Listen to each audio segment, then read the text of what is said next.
as a operator. I just want to do another property to expand the business. So, so then you look at here, like down here, it gets into a lot of the financials. So the salaries and all this stuff is just general numbers. These are, you can move, change them around. This is older too, so inflation, then all of this stuff is more now.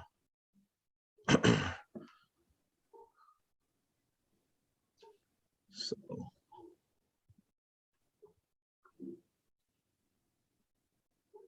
just looking at this stuff, giving you guys a chance to just kind of glance over it. But yeah, this is it. This is it. This is what a business plan looks like for your assisted living, and it's something that you can easily just throw together. I mean, take your time with it, obviously, but something you can put together and people will really benefit. Or the I'm just struggling over here with this Zoom today. The investors will really be excited to see that stuff when you present it that way, and just instead of running up on somebody like, hey, yeah, I got this idea, you want to make sure you got some. Oh, it did work. Okay, it's working there. So share that.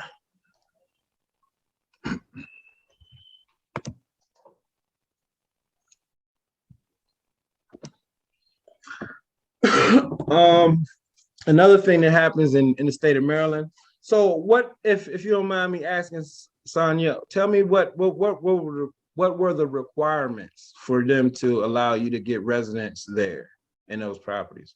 What are any things that you had to do, anything special that you had to do? Well, first I had to do an FBI clearance and get a TB test. And then they came and looked at the space, and they told me if I had enough to have how many people in the room. And that was basically it. And I just went over all the type of services and everything, which I would be providing, which would just be, light housekeeping, all meals, 2 snacks. Mm-hmm. 5 meals, so like 3 meals and 2 snacks. Yeah, that's consistent. Right. I'm not doing transportation because I can't bill Medicaid right now. Mm-hmm. So I have to go through that process, and that was basically it. And you getting your residents from where exactly? You said one from the VA, but then the first one is one came from community housing, community living services. Okay. You have to get you have to sign up to become a provider with them. Okay. And then once you become a provider, you will have to, fill out the application and everything, and then they do a reference check on you. Mm-hmm.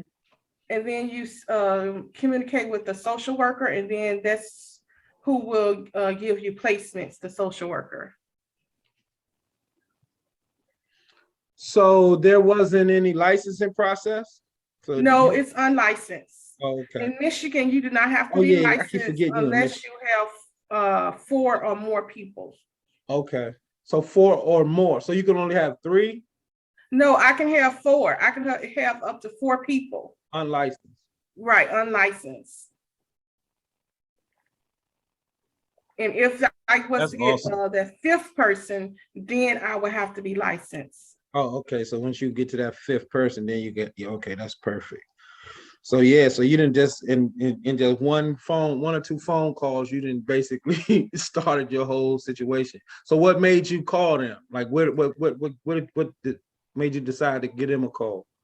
Well, I've had a lot of contacts because I'm a social worker myself. Oh, okay. So I know, a lot of different organizations because I've been a supervisor working for another agency that's doing assisted living. So I already knew where to, who to get the people from and the contacts and stuff like that.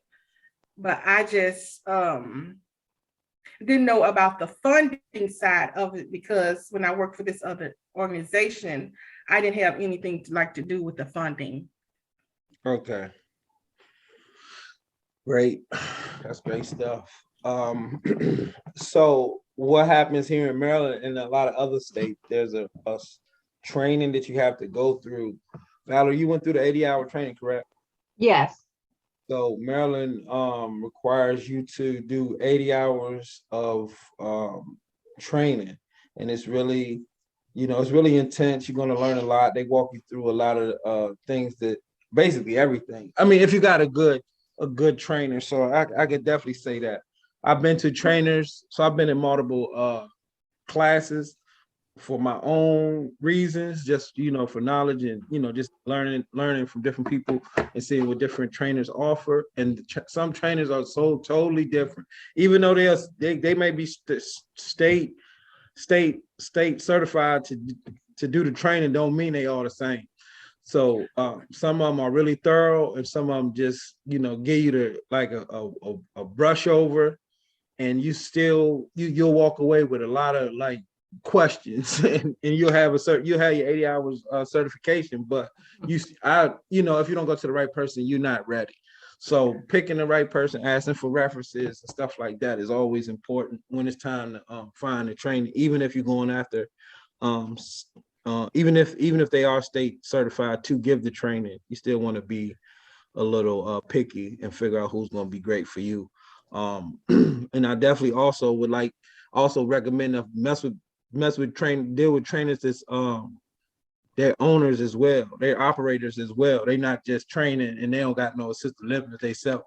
Always ask they, so so the trainings that we go through, we do them at the facility of the owner, the operator. So we know that they're, got the real-time information, like the states, they're consistent with what the state's going with, the states coming in and out of their place and stuff like that. So it's different when you dealing with somebody who's actually doing it themselves. You get a better, more insight when it comes to finding and picking the training program for you and your setup.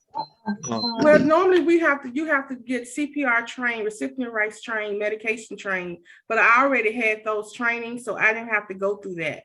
But yeah, normally you do have to do the recipient rights, CPR, medication. Okay. So yeah, Maryland is a lot more detailed when it comes to the training. It's at 80 hours, and you really got to be in there for 80 hours. And they go through a lot of stuff. I have the training is in the 80-hour training is in the business in the box. It's in the assisted living starter kit. So even if you don't need those trainings, Sonia, still learn and continue to educate yourself as far as just how to run a facility.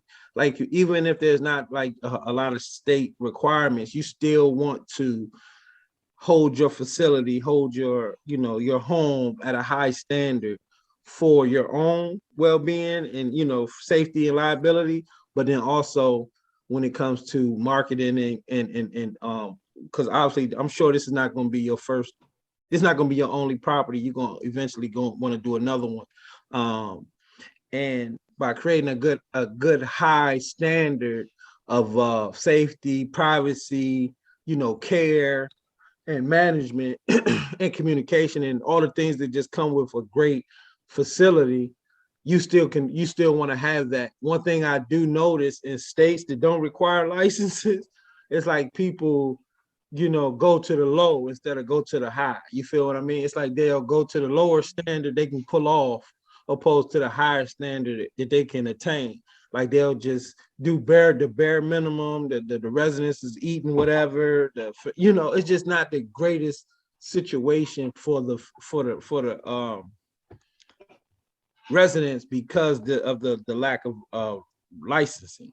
So if you want to stick around longer, I know what you're talking about as far as licensing, because I worked on the licensing side, so I am familiar with the licensing requirements with the group homes or assisted living. So yeah, so what I'm saying is just keep, since you understand those standards, just raise your facility to keep your facility to those standards at all times. You know what I mean? Even though you're not licensed, at least it's still, at least have that level of structure and organization in your facility regardless.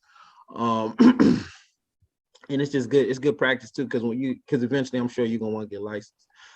As far as finding the property, the site, the actual property, the state doesn't license people